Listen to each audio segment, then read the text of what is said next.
بك رمضان نرقى بك رمضان عدت لنا رمضان. 40 حدیث نبوی در فضیلت رمضان.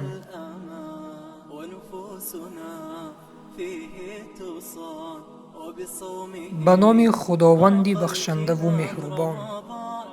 از ابو امامه خداوند از او راضی باد روایت است که پیامبر صلی الله علیه و سلم فرمودند: روزه سپر از آتش دوزخ و پناهگاه از پناهگاه‌های مؤمن است.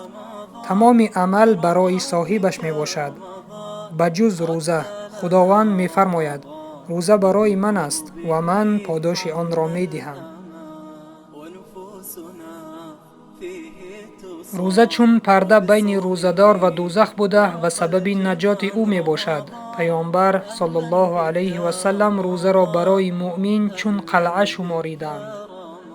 خداوند به واسطه ثواب روزه را به روزه‌داران عطا می نماید و البته این پیش از همه به فضیلت و شرف روزه دلالت می کند.